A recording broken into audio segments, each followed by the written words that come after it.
morning. Our WDBJ7 morning crew was live this morning in Smith Mountain Lake. Allison Parker, age 24, and Adam Ward, age 27. And there are people behind us in the newsroom crying. All normalcy was lost as the unthinkable unfolded on live TV. 2 young journalists were murdered telling stories within their community. We are all with you, and I am so sorry. It breaks my heart every time I hear about these kinds of incidents. It's absolutely terrible, so sad. Allison's boyfriend, Chris Hurst, is an anchor at the station.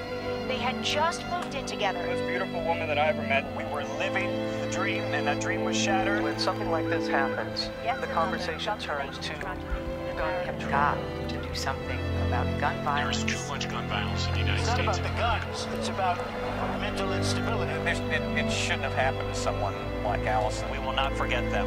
We will not forget them.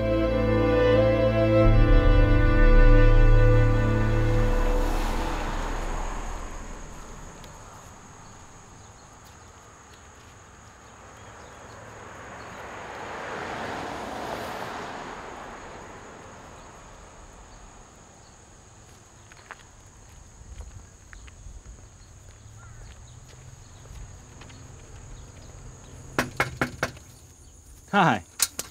How are you, sir? All right, how you doing? I'm doing well. I'm Chris Hurst. I'm running for delegate. I've seen your picture. Wonderful. Used to work at Channel 7, was the evening anchor at WDBJ, and now hoping to be your state rep. Knows I'm a politician. I used to give my phone number out to everybody, so everybody knew how to get in touch with me if they ever needed me to do a story on them. I certainly think we need our delegates to be more accountable and transparent, so this is my personal cell phone number. Cool. Wonderful to meet you. Nice meeting you, and very good luck to you. Thank I you. hope you win. I really do. I hope I win, too. That was Allison's favorite color. Certainly you see a lot of blue, and you see some green, but like a real bright turquoise like that, you don't really see too often, and I think it actually kind of works. It kind of pops a little bit. So, I mean, she did have good taste after all. She started as an intern in 2012 and was one of the best interns we had ever had. This is Allison Parker from WDBJ in Roanoke. And what you're seeing right now started out as heavy rain very early this morning, but clearly a different picture. The road. She would do the stand-up little walk and talk things in less time than it took our professional reporters to do them sometimes, you know, because she could just do it in 1 or 2 takes. Up and down. We've seen cars heading into town with snow and ice on top of their cars. She knew fairly early on from high school what she wanted to do, that she wanted to be a journalist. She was a dancer and she was a gymnast, and she was a stickler for grammar. She'd correct me all the time. It was really irritating. Well, she liked to tell people that she thought I was a douchebag. I think she respected me at work, and I certainly thought she was tremendous.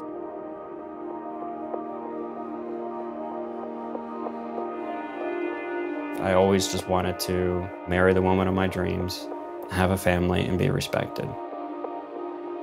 And was on my way to doing that. Sometimes you'd think, how could this have happened? I mean, I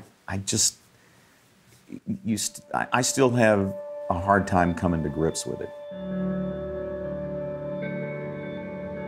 I think that our direction found us more than anything. Right after Allison was killed, the media showed up on our door. Thank you both so much for being with me today. Can't even imagine what you're going through. We've got to do something about crazy people getting guns.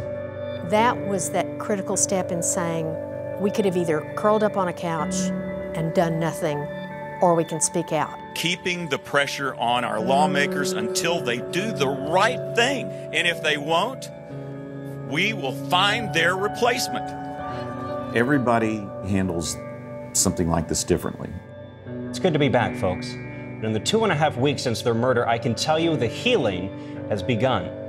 When I took the job, the news director told me you have to be there to guide the community through good times and bad, and this is an area that went through the massacre at Virginia Tech.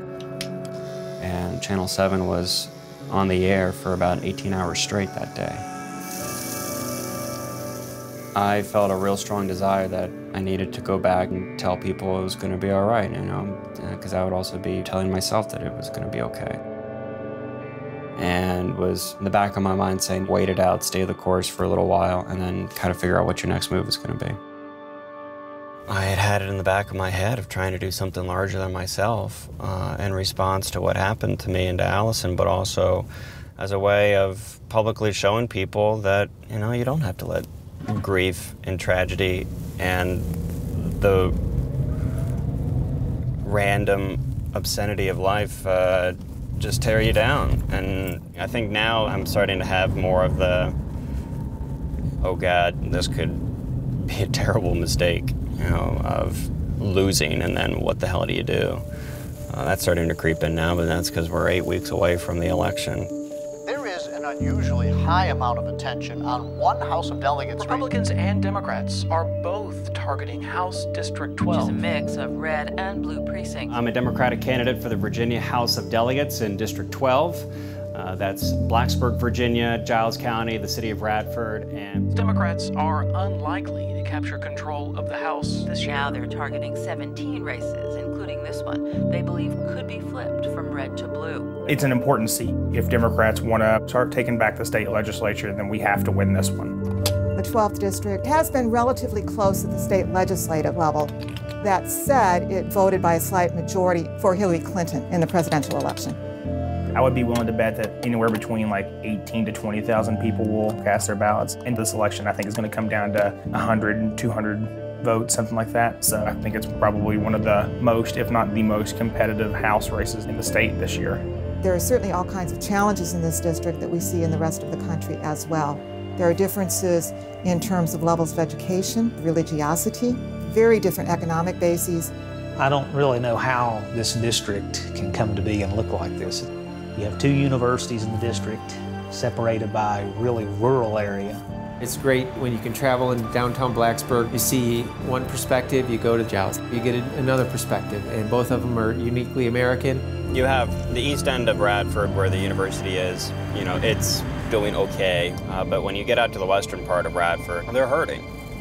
That's the old iron foundry. It's been closed for years. There's land, there's buildings, there's potential, but nothing really is getting done. Ooh, knock it in. There you go. Anybody that knows me knows how much I love Virginia Tech. Everything I have, maroon and orange. Like, I've got, what, 2 items of clothing on right now, Virginia Tech, and that happens all the time. Great. Why don't you have that as like your profile picture now? It's a little unflattering. I mean, I love being here. I went to school here, grew up not too far down the road, so it means a lot to be back. Do I have to politic or can I just eat? We can just eat. You know, we really wanted to do something a little bit different this year and really target our student turnout. There are enough students that live in the 12th district that if they would vote, this district would not be competitive. So that's like something that's in your back of your head, and it's just like, you know, damn it, we have the people here. They just don't come out and vote. We'd love, if you want to get actual campaign experience, we're trying to get as many people to help out with the campaign as possible. I'm signing up for that. Awesome, awesome, that's great. What most people who are older don't realize is that people in college, young generation, I mean, we've gone through some shit, so you can talk to us like we're big boys and big girls. Things have been going well. I mean, people are signing up left and right, so, you know, if we get like a third out of the people that actually sign up to show up to something, that'll be great. Are students unreliable voters? Yes. 1, they don't know how to register to vote. They don't know where to register to vote. And 2, they don't know who their local representation is because their local representation doesn't fight for them. We can't just dislike people who like guns. We just need to get policies that are done that don't limit people's freedom, but still, you know, actually saves lives. So in the last 3 years I've been here, tuition's gone up every year. Yeah. And it's not like little amounts. I mean, you feel it. Large. Yeah.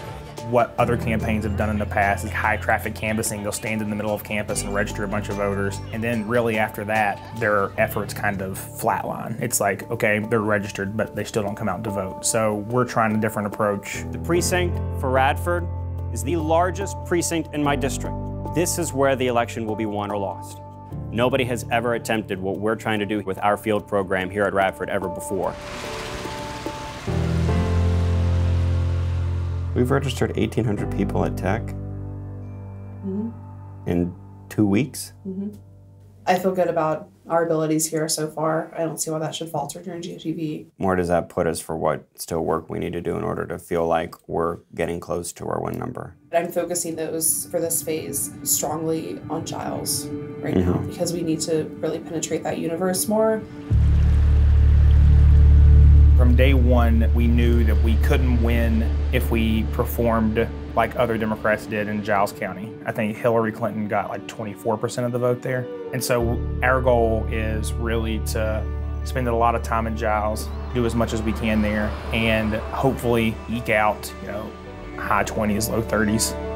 There needs to be a willingness to reach out and to try to bridge that divide. I think the thing that I've done differently is I've actually been willing to go up and go out into places that progressives normally don't go, like Giles County. I'm not trying to tell people how to live their lives. I'm not trying to tell people you need to do this, that, or the other. I'm just showing up and listening more than I'm talking.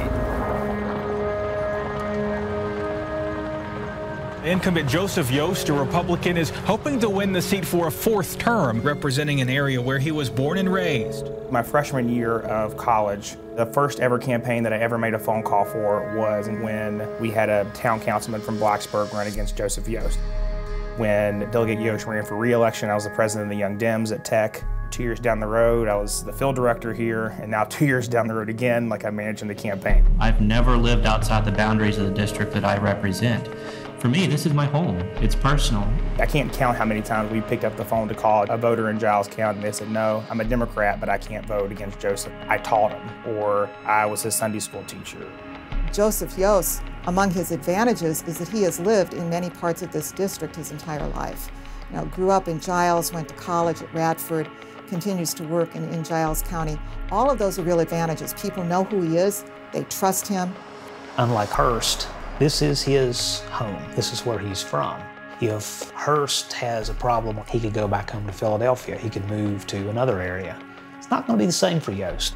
I mean, his signs, they say, from here for us. They're basically painting you as someone who's moving here to run for a seat. Chris Hurst, at least initially, was referred to, and still some Republicans do, as a carpetbagger. Some people have concerns about the extent to which he knows this district or whether it's simply being used as a way for him to move forward with his political ambitions.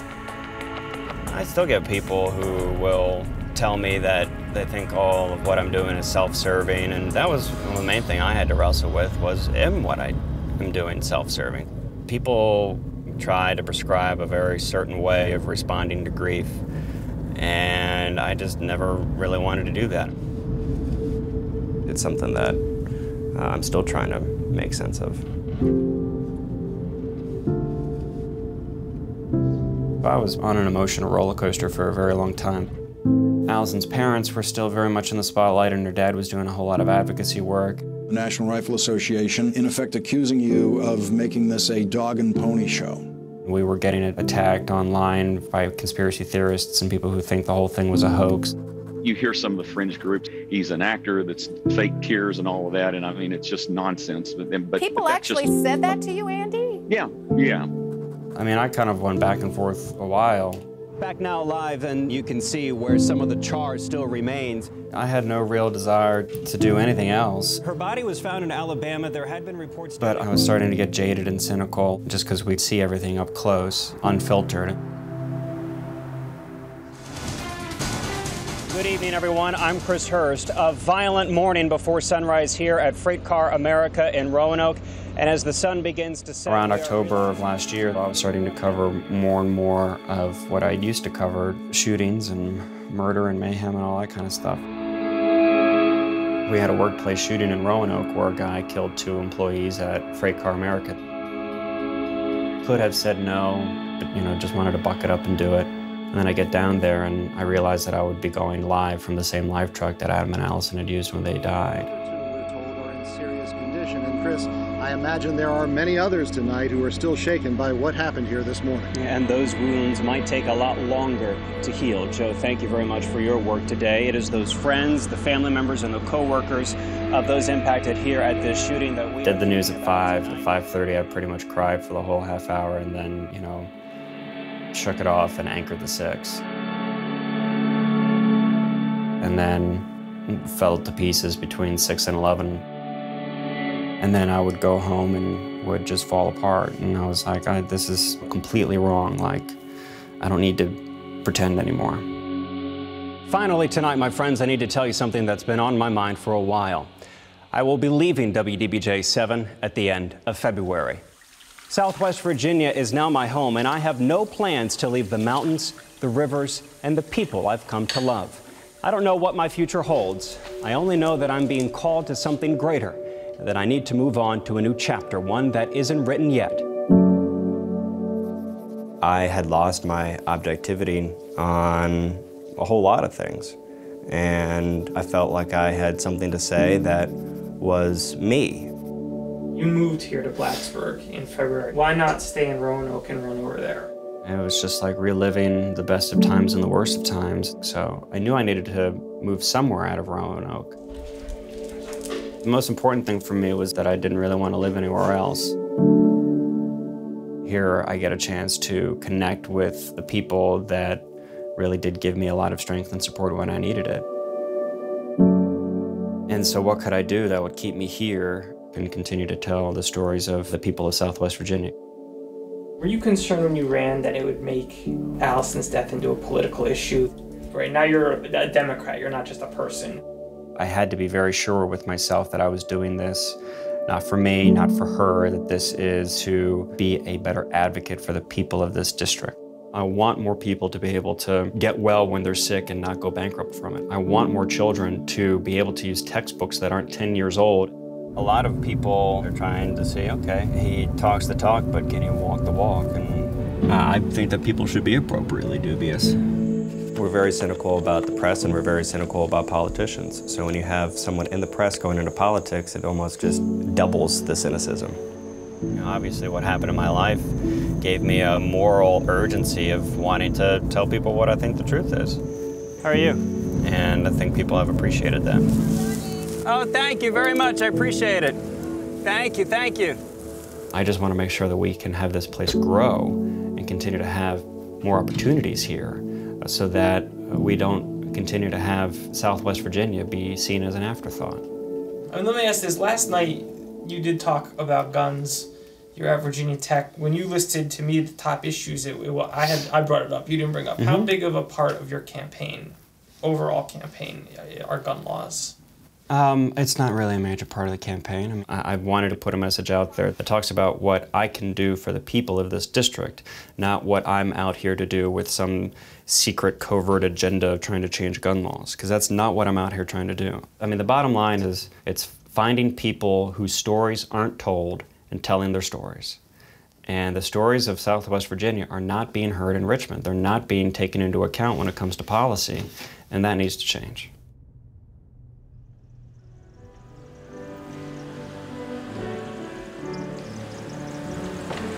Lord, prepare me to be a sanctuary. I'm the only full-time pastor on this end of the county and feel very blessed to be here in this place. The whole idea of putting a pipeline through this kind of geography is just asking for trouble.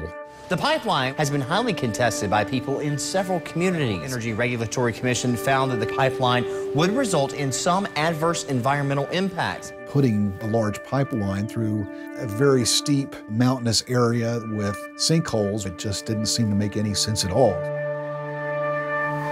It's about 250 feet north of our church, which places us in the incineration zone. And if there were an explosion of what might be vaporized, my office, the church itself, which has been here for 167 years, and then most of the village would also be incinerated.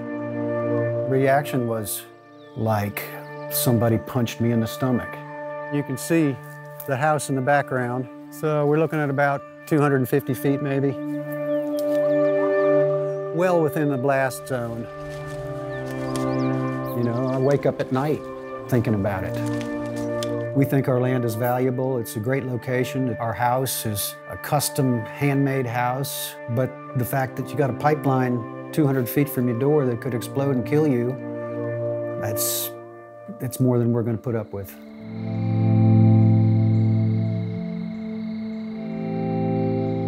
they're going to be able to use eminent domain. And yet, it's not for public use. The risk is being borne by the local citizens, and the profits are all going to go to the corporation and their investors. That's what's just so wrong about it. You kind of lose faith in the way our country's run when a corporation can, you know, come through and exert this kind of power.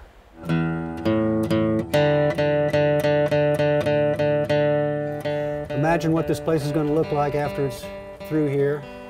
So I named this song Scarface. You have most of the officials mealy-mouthed saying, well, we can't do anything about it, it's a federal decision. Well, yeah, you can do something about it. Speak up and just raise hell about it. Well, don't be concerned. It's a scientific fact. It'll all be back to normal after it's fracked. We'll all be better off with cheap energy. The earth will heal and we'll all be free. Smooth corporate operation is a beautiful thing. Money coming up like flowers in the spring. Corporate and legislative, even better. Well, one can be the bread, the other be the butter. Well, one last sin, one final disgrace to put a big scar on a beautiful face.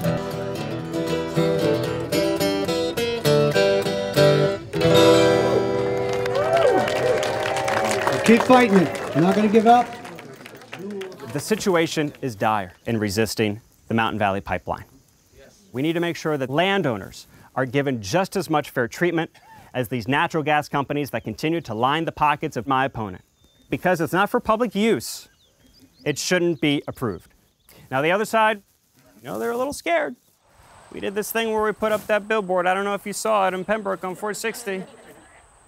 But this is the time when we engage with our community, that we talk to the other side, that we resist the narrative that there's Giles County above Brush Mountain, and then there's Montgomery County below. I don't care about that mountain. I don't care about how it might perceive to divide us. I care more about uniting all of the different parts of the 12th District. As a news anchor, I let the facts write the story. And these are the facts about the New River Valley. The main thing that I didn't want to do, and ended up doing it anyway, is wearing a blue button-down shirt with a button-down collar, which is like standard ops. I'm Tom Perriello, and I'm running. Blue button-down shirt with a button-down collar. Stood up for Virginia. Blue button-down shirt and a button-down collar. Or, you know, red tie. Oh yeah, I'm gonna have the red tie. Teachers are leaving. The TV consultants thought that we had a strength here for me, that I can deliver stuff straight to camera.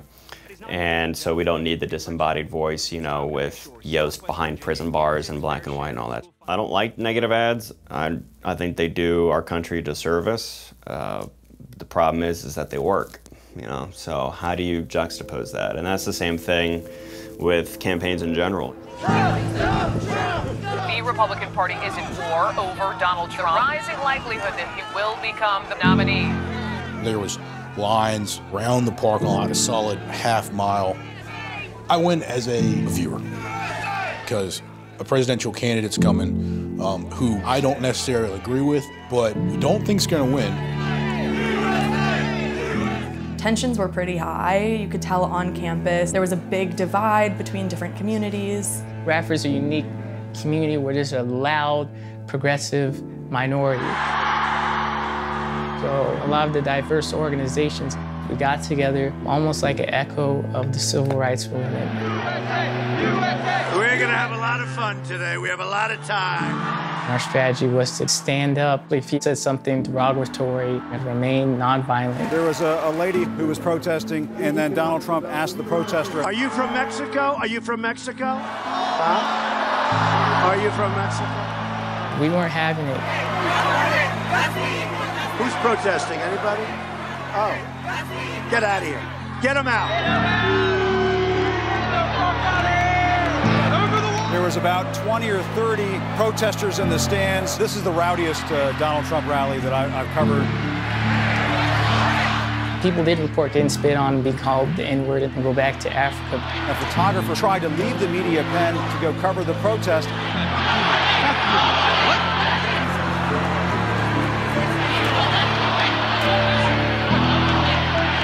It was just craziest thing we ever saw. These weren't things that, we're hearing about on CNN. It happened at Radford. That was the first time that I really saw what this type of politics can do to people, the divide that it can put between people. Is it fun to be at a Trump rally? Is this great? It was one of the largest protests against him at the time. I feel like we set an example for the nation. I know we can be better, and that's what it's about. Walking out of there, looking up at the American flag, it was a very proud moment because I knew in my heart that it was the right thing to do. Seeing other people stand up, that kind of changed what I was going to do. So the next step was, how are we going to get that anger turned into an activism? It's the last day to register to vote. Come update your information. Have you updated your registration? Awesome. Have you? Awesome. Have a good day. You need to go to their addresses on campus. Just going to get them to fill out brand new forms. This morning, 5 a.m., lit drop on our off-campus housing. Put down the flyers that we provided. That all they said was, this was the deadline. Have you guys updated it? It's the last day.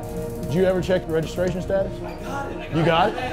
Okay, good. Yes. Awesome. All right, good man. There you go, November 7th, remember. Hopefully we got more than Virginia Tech. It's a big brother, little brother relationship. Hey, our football team's undefeated.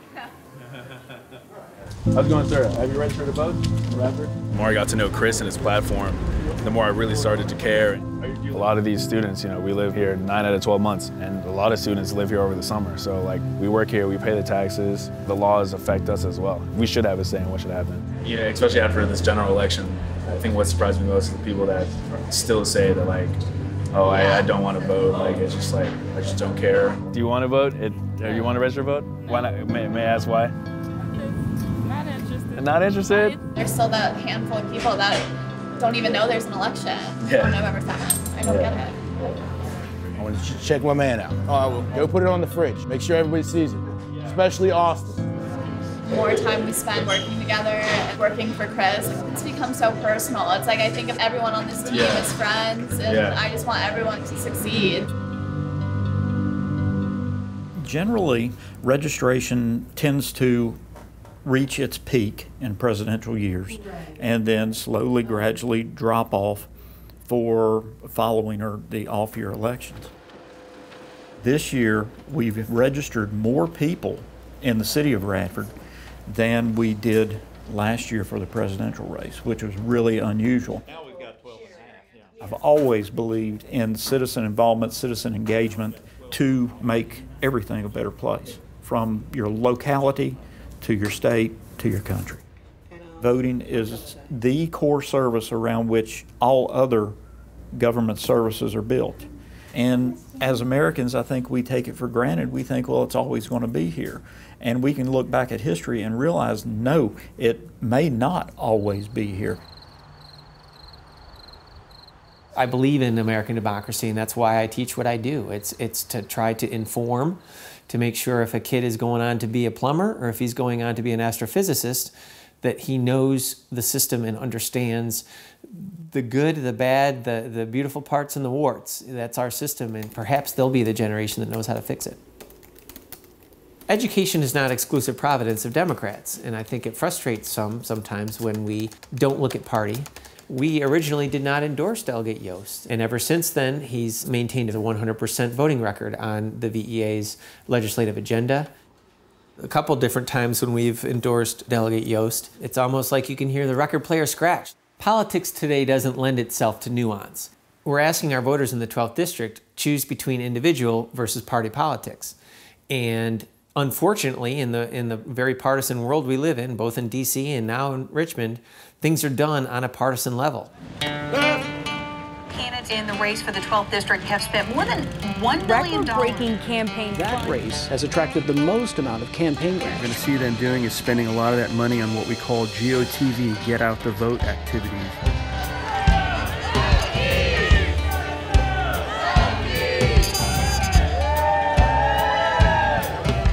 There's a house in Fairlawn where it says, doorbell's broken, yell ding dong loudly. So each time I've gone there, I've done it. It's always been about telling stories about issues that matter to the people of Southwest Virginia. And my life changed profoundly in 2015 when I went through a personal tragedy that, I think goes without saying. Obviously, this is a grieving process for you, and you're almost confronted with it regularly. How is that weighing on you personally? I'm doing fine. My life will always be defined as before Allison and after Allison. It's not defined as before Allison was killed and after Allison was killed. It's the relationship we had together that changed my life substantively. But again, this race is not about me, and it's not about Allison.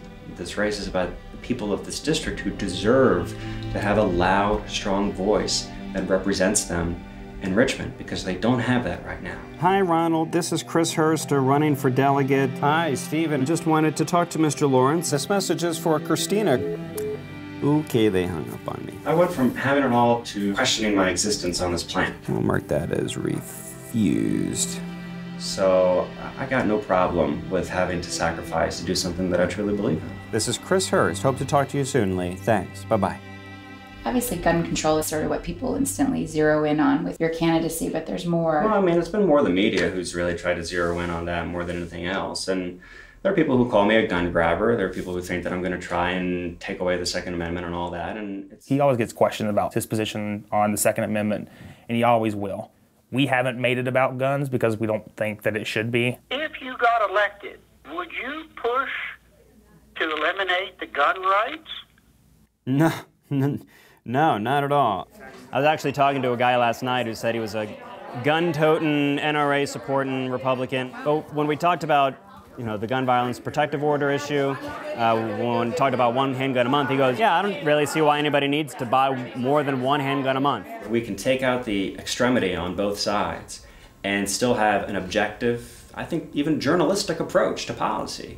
We can find that common ground that institutes policies that will tangibly save lives. If it's not evidence-based in trying to reduce homicide, suicide, or accidental firearms with children, I'm not interested in it. Okay. You did a good job in calling me today. On Route 460, there is a large billboard that's apparently been rented by the Hurst campaign. In the land that the billboard is on, there is a sign for Yost. And what it kind of symbolizes to me is that the Yost campaign has the grassroots support that the landowners want to put their sign up for free, where Hurst has to buy placement on these contract billboards. I see somebody who's accepting a lot of money from outside influences, and I don't want to take chances like that with my rights. Guns are meant to be dangerous, but this is the way to manage that danger best and the safest way to carry. That's how I'm carrying right now. That's how I encourage you guys to carry. Handguns are, to me, is normal everyday carry as my wallet, keys, med kit. It's part of being prepared for the world that we live in. And we all decide what level of preparedness we want. These signs are about feeling. They're not about being safe, they're about feeling safe. Safe is a relative term. How do we decide when we're safe? I need the 411 on this. I look like I'm protesting math. We carry handguns because they're portable, but the rifle is definitely a better fight stopper. It's much more powerful. It holds more. I mean, this is what you want for use in your home. If you've got it available, you want a long gun available to you. Yeah. So pistols are great because they're portable, but in your home, I recommend something like this. Get him again. Get him again. I'm not surprised that the Hurst campaign has stayed away from making as big an issue out of gun control. That's political poison, at least in years past. I also figured more they would be talking about his story, how he got here. I'm glad that that hasn't been politicized more and used, because that shouldn't be part of what you run on. He was good on the news. I hope he goes back to media. So we were all a little nervous after our last tracker. It was a tie in September. What do we do to hammer this home? I don't know what they do to you that we aren't anticipating. I think they've been ratchet up the attacks, do some form on TV of, you know, the radical agenda to really drive numbers in Giles County. The one hit, at least that they've come out with right now, is he's got a radical agenda because he's backed by radical billionaires. I don't think it's a persuasive message. If he's trying to scare his folks into voting for him, I think that's working. Now, if he's trying to convince Democrats to vote for him, I don't think it's working. I know the other side is trying to say that monuments is my first order of business, but it's not. I think it should be local control. At the same time, we need to evaluate their context, when were they put up. I'm not saying that we're 100% positive, because we're not, but we're doing it in a way that's about issues, and I think that that's the difference here. Yost will complain like, oh, they're coming to attack me. Woe is me. The From Here For Us guy is being attacked. Pointing out a voting record isn't being attacked. That's part of being in politics. Like, that's why you're in it. The ability to see a doctor is one of the most basic needs we have. But instead of helping families meet that need, Joseph Yost refused to expand access to health care. On the contrary, you have Yost not really talking about issues. His is scare tactics. Chris Hurst, a typical politician trying to mislead voters. But don't buy the act or his negative attacks. Behind closed doors, he stands with extreme liberals. In Richmond, he'll support their agenda of higher taxes and more regulation, killing our jobs in Southwest Virginia. Chris Hurst not fighting for us. It's ridiculous. He's doing straight up negative ads. We're just trying to get as much parity with the TV buys as possible, because the Republican Party is just going to try to buy the seat. Actually, I'm a journalist, so I found my own opposition research on Yost. So that's currently being tested on our tracker right now. This kind of no-show Joe hit. If we do it straight voiceover like this, do you want it to be as dastardly as possible, or do you want it to still be done in a way that still kind of keeps in character with our brand? I think it's a little bit more dastardly, obviously, because it's not you and it doesn't have the more positive elements that we've had. The ads that he's running, at least in my opinion, it's a different kind of negative than what we're talking about. Like, this is him like not showing up for his actual job. It's all kind of judgment call-y stuff, and I think... No, you said it though when we first started talking about this a couple of weeks ago. Anytime we can hammer a Republican on fiscal mismanagement, we gotta bash him over the head with it. So I say go full steam ahead. Get me the guy who does the movie trailer voices to do this thing, okay? You got it. Done. All right. Done. All right. Talk to you later. Yeah, bye.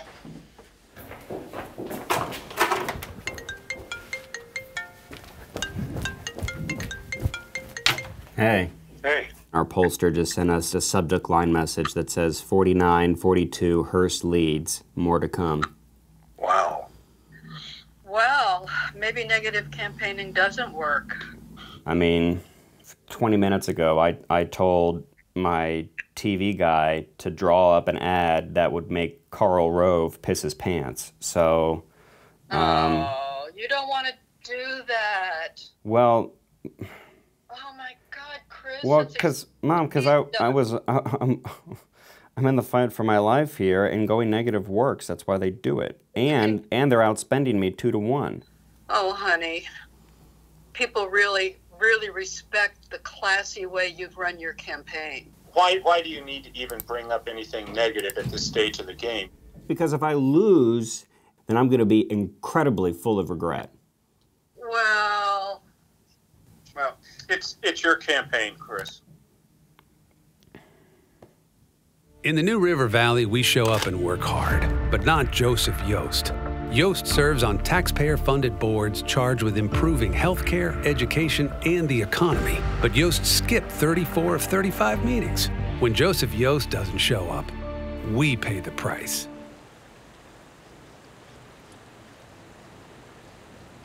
I'm a devout Republican, but I haven't seen Joe since I voted for him. And I pass Chris Hurst out here all the time.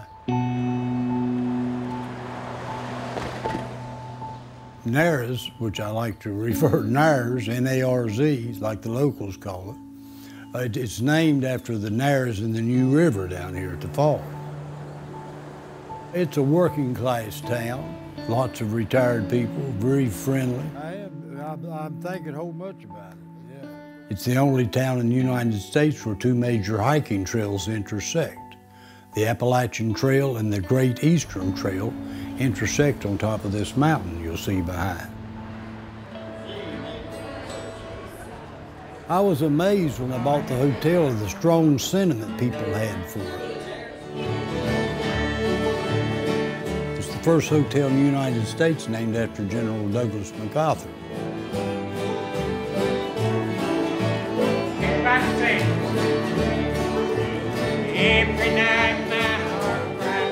I think you need to vote delegates that will do their job. I was horrified to see Joe Yost missed 90% of his committee meetings. I mean, if you don't attend your committee meetings that you volunteered for, why did you even volunteer for them?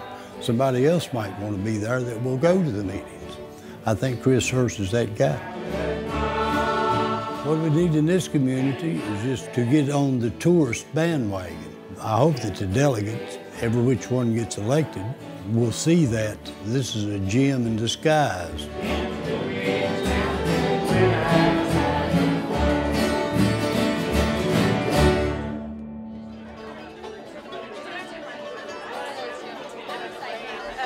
This week, at least 500 in total, everywhere. Flyers? Yeah, everywhere. Spent hours, man. We're serious about it. We're going to plug you in and get everybody. Thank you, man. Okay. Thank you. It's good to see you. So good to see all these yard signs. Huh? So good to see all the yard signs. I know, right? So we're glad you're here. Yeah, what a good crowd.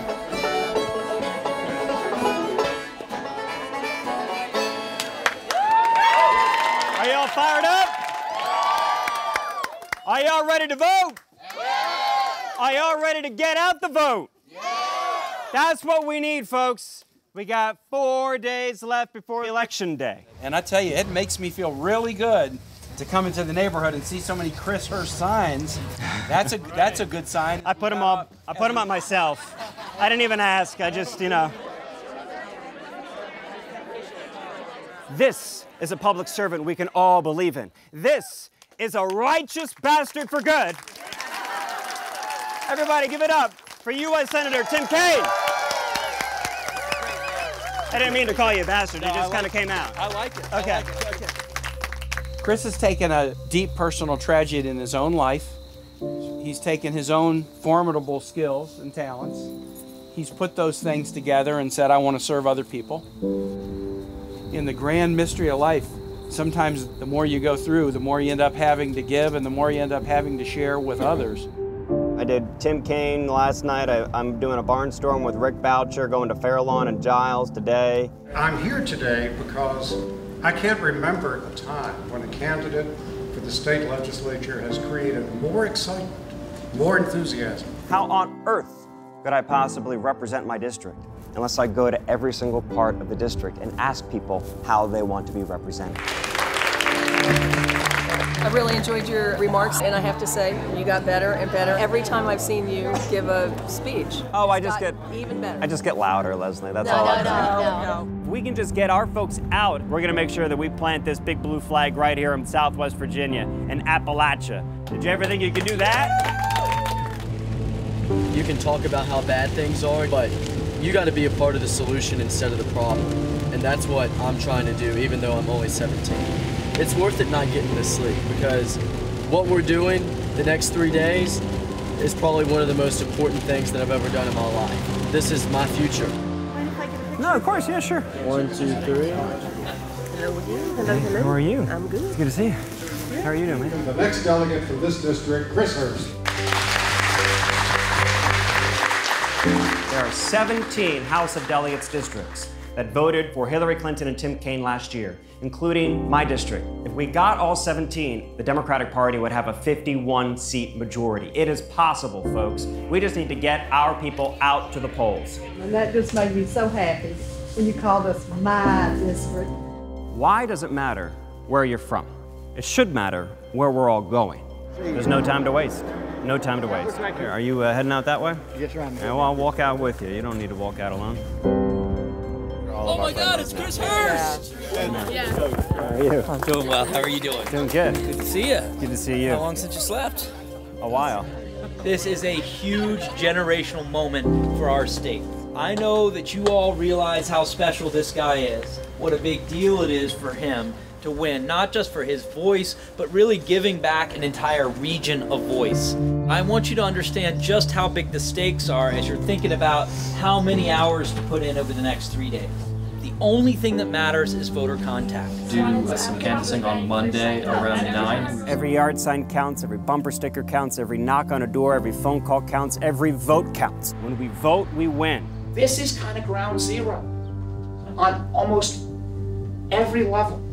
The message that you send from the 12th district is going to be seen not only all around Virginia, but for that matter, all around the country.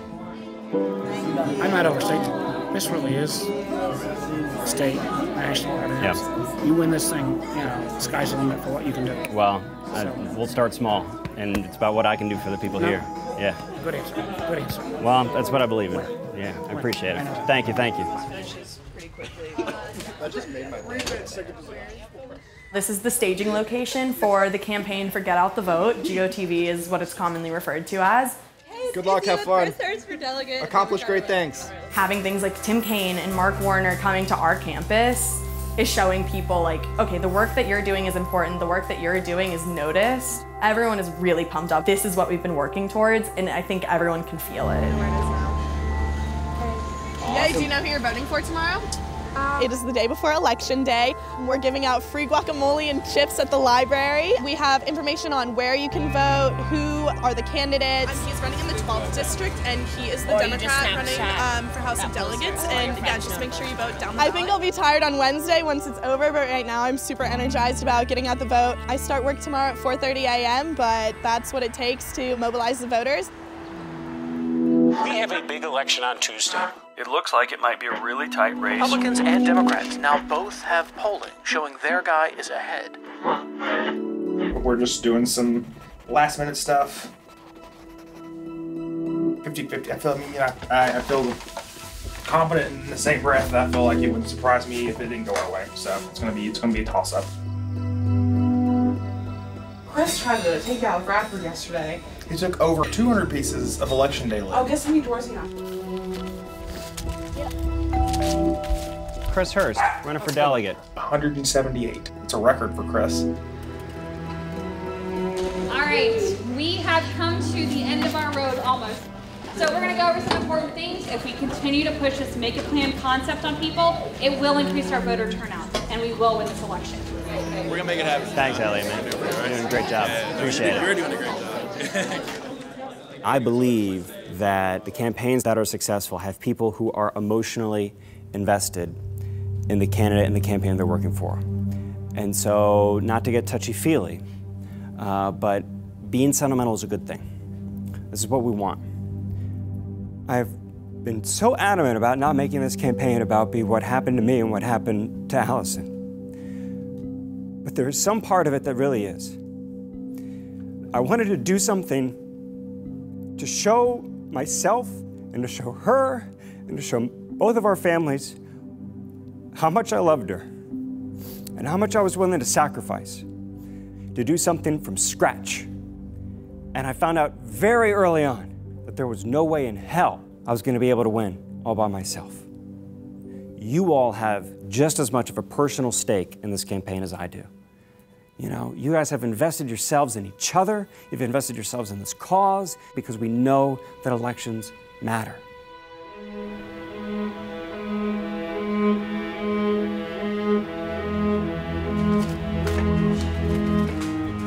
I feel super excited and want to throw up at the same time. Yeah, I'm ready. Ready? We got game time.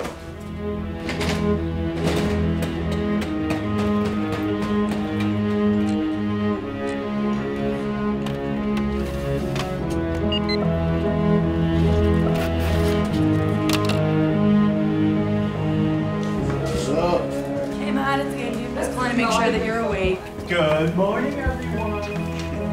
Okay, guys. 515. Y'all are amazing. I'm really happy to have this team, and we're going to rock it today.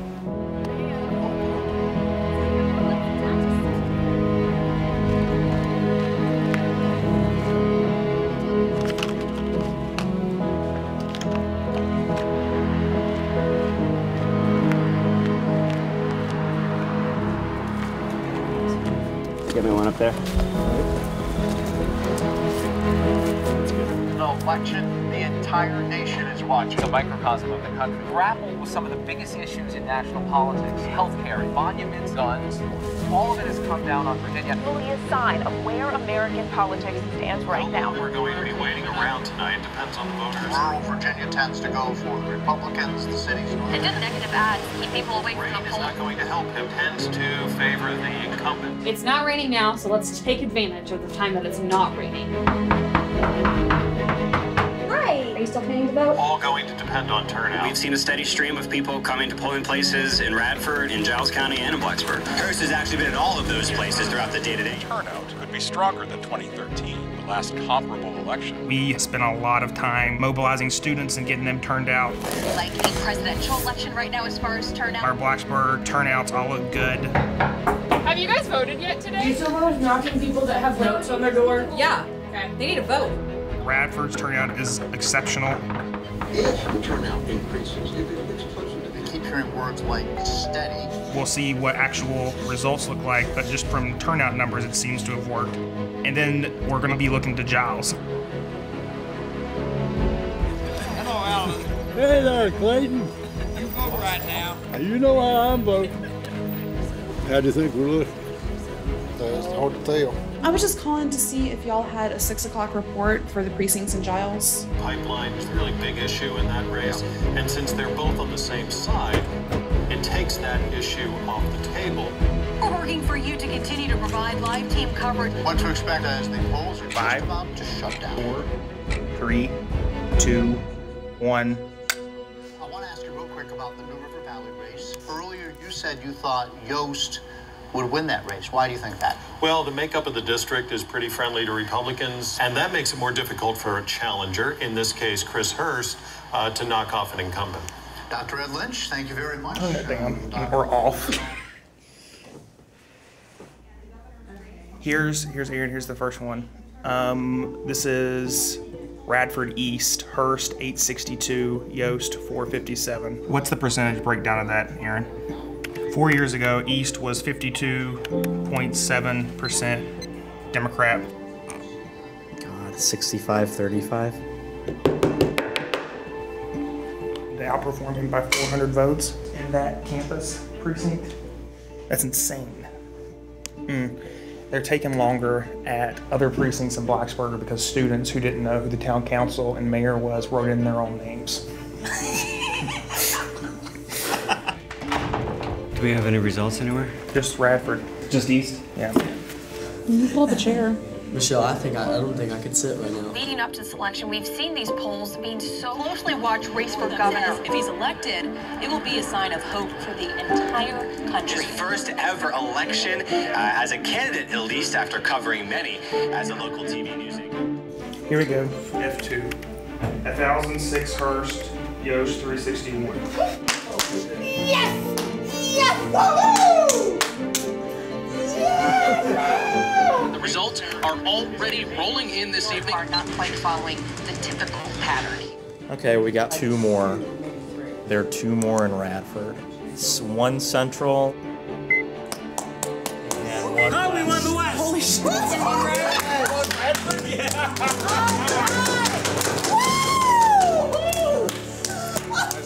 You saw those doors, you're not. We won Radford West. And it's been interesting. Some of these people pretty surprised. Hey, we won Radford. I know.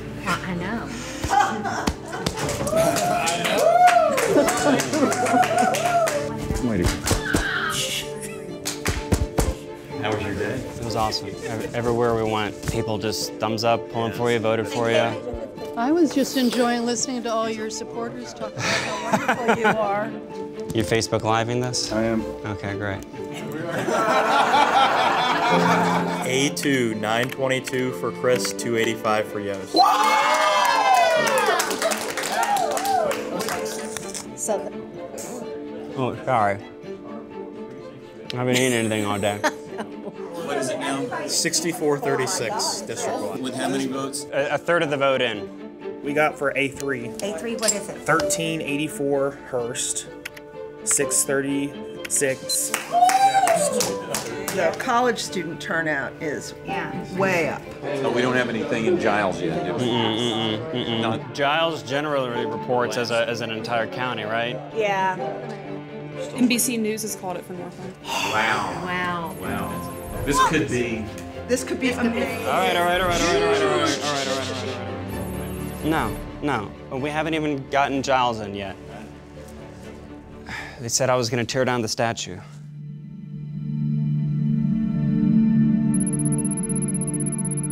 Come on, Giles. Is there any way he can come back? If we hold 30% Giles, no. I don't know, with 57-43 in Radford, I don't even think we need 30 anymore in Giles.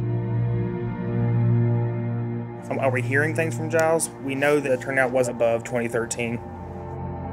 Trump won 80%. 80% of that county. I think that the big question is how much we cut in. Like, right. Because Dems have all talked about forever in a year. Okay, wait a minute. Shh. Hello, this is Andrew. Okay, this is Giles, unofficial. 1561 for Hurst. Okay. 4103 for Yost. Ouch, that's a big number. That's the whole county? What is that? Jesus, is that the whole county? 52.5 to 47.5.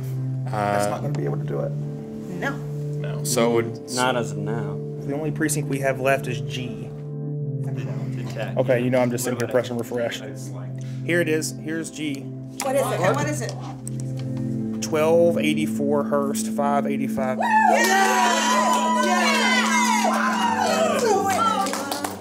That puts us at 54-26. I think. Is that it? I mean, that's pretty much it, isn't it? That's it.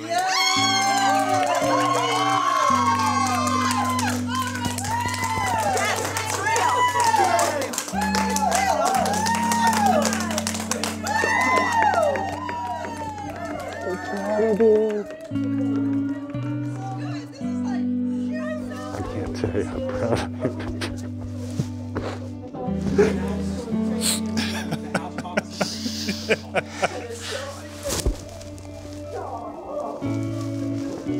She's so heavy, right?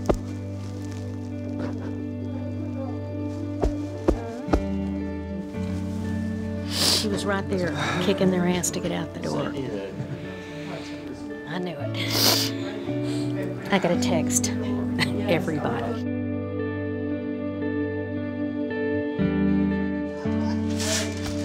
We're never gonna fucking quit. No, we're never gonna fucking quit.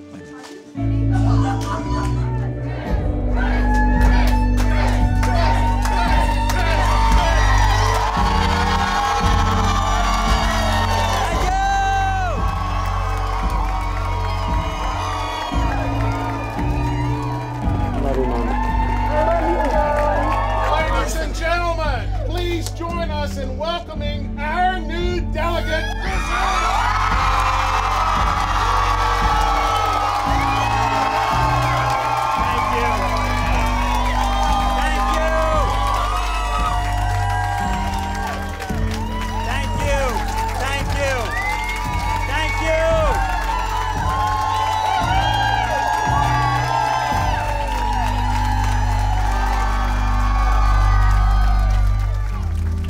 This room is full of people who have waited for so long to make sure that the New River Valley finally has a voice in Richmond that will be loud and a voice that will represent everybody who lives within a district.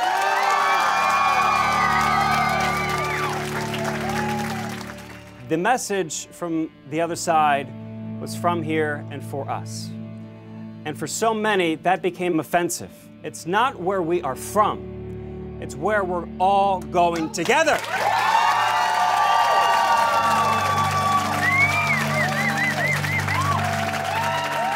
And that means we need to reach out to those who might have voted against me, to those who might still disagree with me, and to those who may not even particularly like me.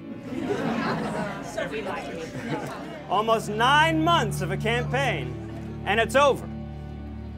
But the work has only just begun. Yo, you're gonna do some big things around this area, man. Just know that. Appreciate it. Thank you very much. My man, you did it. You did it. What it means for me is we can do it. You didn't. No. We won this because of Radford. We won Radford by 14. The city and the university. That's how we won this. That's how we won this. I think it's an important symbol going forward that it's all possible.